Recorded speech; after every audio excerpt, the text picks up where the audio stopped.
Welcome to humanities honour है। Please like, share and subscribe. Welcome back everybody. आज हम एक केस स्टडी डिस्कस करेंगे। केस स्टडी का नाम है integrated tribal development project in Bharmour region. ये है लद्दाख यूनियन टेरिटरी, ये है Jammu and Kashmir union territory, ये है हिमाचल प्रदेश और ये है पंजाब। चलो हम हिमाचल प्रदेश को डिटेल में देखते हैं। ये है हिमाचल प्रदेश का चंबा डिस्ट्रिक्ट और ये है कांगड़ा डिस्ट्रिक्ट। चंबा डिस्ट्रिक्ट के इस रीजन को कहते हैं भरमौर रीजन। ये भरमौर रीजन एक ट्राइबल एरिया है क्योंकि यहाँ गड्डी ट्राइब रहती है। ये गड्डी ट्राइब ट्रांस ह्यूमंस को प्रैक्टिस करती है। मतलब विंटर सीजन में भरमौर रीजन को छोड़कर ये गड्डी ट्राइब अपने एनिमल्स के साथ कांगड़ा डिस्ट्रिक्ट में शिफ्ट हो जाते हैं और समर सीजन में ये कांगड़ा डिस्ट्रिक्ट को छोड़कर वापस भरमौर रीजन में लौट आते हैं। अब हम इस भरमौर रीजन को डिटेल में देखेंगे। भरमौर रीजन में इस रिवर का नाम है रावी। यहाँ पर है बुड हिल रिवर और इस रिवर का नाम है टूंडेन रिवर। ये तीन रिवर भरमौर रीजन का 4 पार्ट्स में डिवीजन कर देती है। इस पार्ट का नाम है होली। इस पार्ट का नाम इसके साइड में फ्लो होने वाली टूंडेन रिवर से ड्राइव किया गया है, इसीलिए इस पार्ट का नाम टूंडा है।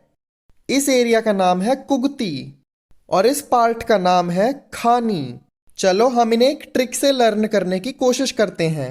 हम सबको पता है कि होली एक फेस्टिवल है जिसमें टेस्टी टेस्टी खाना बनाया जाता है, पर इस खाने को बनाने के लिए पहले क्रॉप्स को उगाया जाता है, मतलब ग्रो किया जाता है। सबसे पहले क्रॉप को उगाया, फिर इससे खाना बनाया और फिर होली सेलिब्रेट करी। अब इस सेम चीज को मैप के ऊपर अप्लाई करो। पहले क्रॉप्स उगती हैं, फिर इन क्रॉप से खाना बनाया जाता है और इसके बाद होली सेलिब्रेट की जाती है।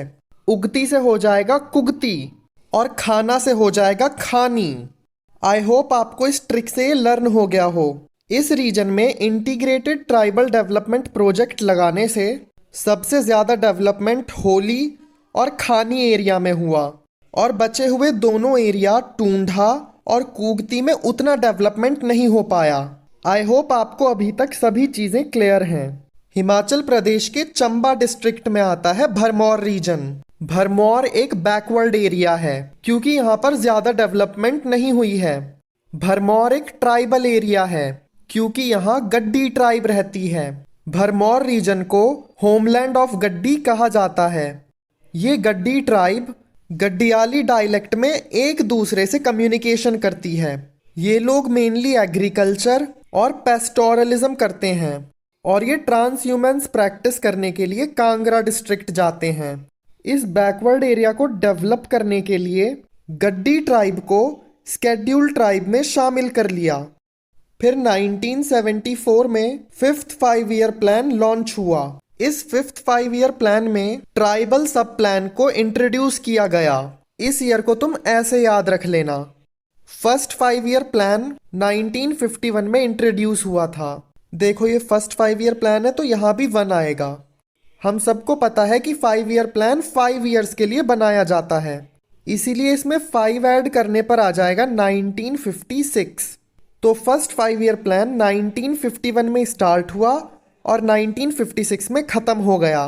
फिर 1956 में सेकेंड 5 ईयर प्लान इंट्रोड्यूस हुआ और 5 साल बाद मतलब 1961 में ख़त्म हो गया। फिर 1961 में थर्ड 5 ईयर प्लान इंट्रोड्यूस हुआ और 5 साल बाद 1966 में ख़त्म हो गया। फिर इसके बाद एक एक साल के 3 एनुअल प्लान्स बनाए जाते हैं। फर्स्ट एनुअल प्लान 1966 में स्टार्ट होकर 1967 में ख़त्म हो जाता है। सेकेंड एनुअल प्लान 1967 में स्टार्ट होकर 1968 में ख़त्म हो गया और थर्ड एनुअल प्लान 1968 में स्टार्ट होकर 1969 में ख़त्म हो गया। फिर 1969 में फोर्थ 5 ईयर प्लान स्टार्ट हुआ जो अगले 5 साल बाद मतलब 1974 में ख़त्म हो गया। फिर 1974 में 5th 5 ईयर प्लान स्टार्ट हुआ और 5th 5 ईयर प्लान में ही ट्राइबल सब प्लान को इंट्रोड्यूस किया गया। आई होप ऐसे आपको ये ईयर लर्न हो जाएगा। इस ट्राइबल सब प्लान को हिमाचल प्रदेश के 5 विलेजेस में इम्प्लीमेंट किया गया। ट्राइबल सब प्लान के अकॉर्डिंग इन 5 विलेजेस में integrated tribal development project introduce किया गया। इस 5 से याद रखना कि ये 5 विलेजेस में इंट्रोड्यूस हुआ था और इन्हीं 5 विलेजेस में से एक विलेज था ब्रह्मौर रीजन। 21 नवंबर 1975 को ब्रह्मौर रीजन बन जाता है नोटिफाइड ट्राइबल एरिया। ये डेट एमसीक्यू के लिए बहुत इंपॉर्टेंट है, तो इसे ज़रूर लर्न करना। इंटीग्रेटेड ट्राइबल डेवलपमेंट प्रोजेक्ट के अकॉर्डिंग ब्रह्मौर रीजन में रोड्स, इलेक्ट्रिसिटी, स्कूल, हॉस्पिटल बनाए जाते हैं। इस प्रोजेक्ट से ब्रह्मौर के होली और खानी एरिया में सबसे ज़्यादा डेवलपमेंट हुआ, लेकिन कुगती और टूंडा एरिया में ज़्यादा डेवलपमेंट नहीं हो पाया। अब हम देखेंगे कि इस प्रोजेक्ट से भरमौर रीजन को कौन कौन से बेनिफिट हुए।